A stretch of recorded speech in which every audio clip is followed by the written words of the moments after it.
Hello everyone, this is Anjali Wahingbom and you're watching Emoinu Live Top 20 News.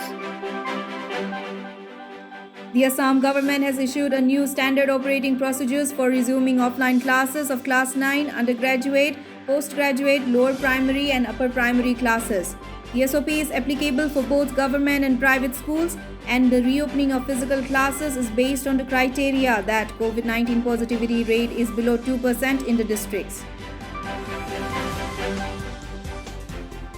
Assam government will work with the Spices Board of India to explore potentially large-scale commercialization of such agricultural products in the state, and the state government will provide land for setting up a quality control laboratory as stated by Chief Minister Himanta Biswa Sarma. A day after being elected to the Rajya Sabha from Assam, Union Ports, Shipping, Waterways and Ayush Minister Sarvananda Sonowal submitted his resignation letter as the MLA of Assam's Majuli Assembly constituency to the Speaker of Assam Legislative Assembly, Biswajit Daimare. During a function held at the Chief Minister's Secretariat, Manipur Chief Minister N. Biren Singh announced Super IAS 500, a scholarship program for deserving and talented Indian Administrative Service aspirants from the state.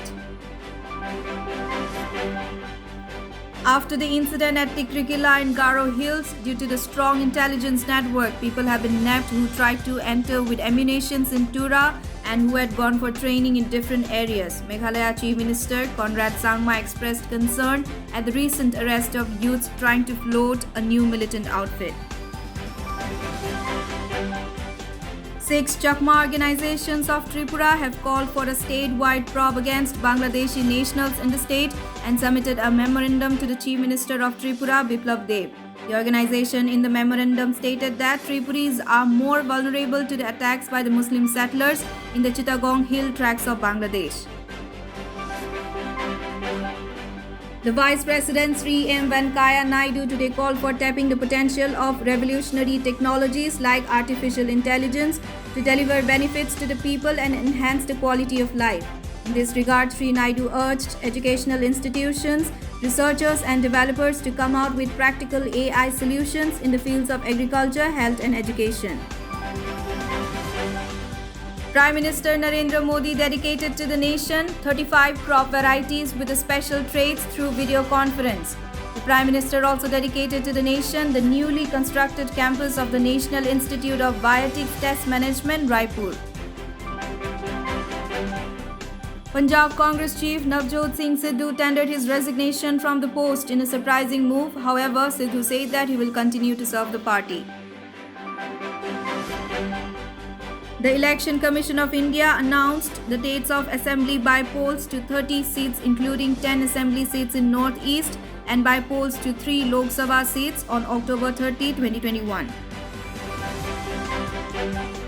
The Joint Rescue Team of ITBP, the Indian Army and Civil Administration have managed to find 14 trackers from West Bengal.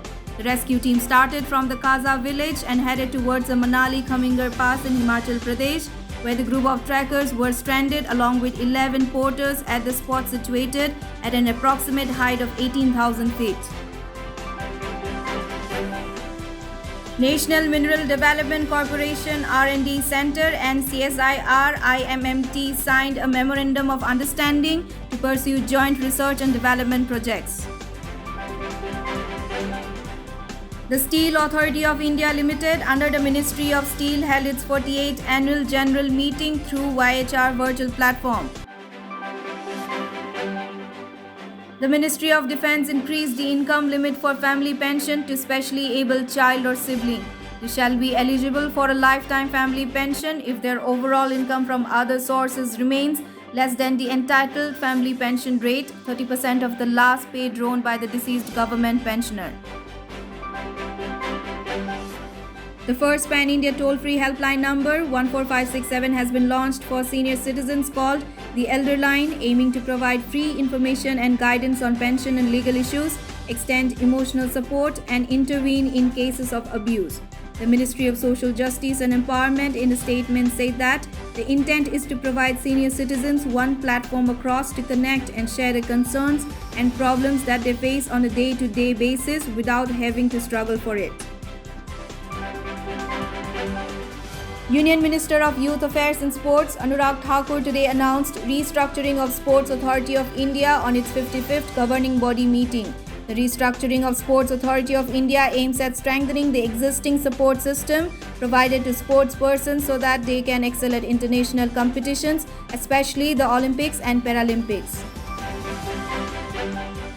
Fourth Indo-US Health Dialogue being hosted by India was ended today, and during the event, one memorandum of understanding was signed between the Ministry of Health and Family Welfare of the Republic of India and Department of Health and Human Services of the USA concerning cooperation in the field of health and biomedical sciences. Another memorandum of understanding was signed between Indian Council of Medical Research and National Institute of Allergy and Infectious Disease for Cooperation on International Center for Excellence in Research. More than 20 people were hospitalized after the explosion in a residential building in Sweden's southwestern town of Gothenburg. The explosion took place at around 5 a.m. local time in the center of the city.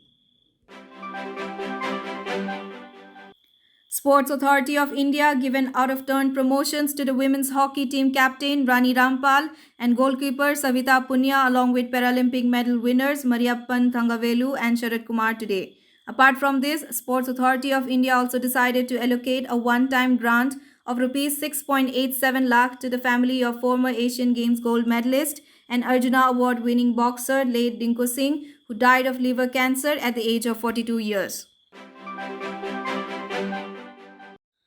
And today's Assam COVID-19 update: total positive cases 390, recovery rate 98.25%, and total death cases 10. That's the end of Top 20 News. Thank you for watching.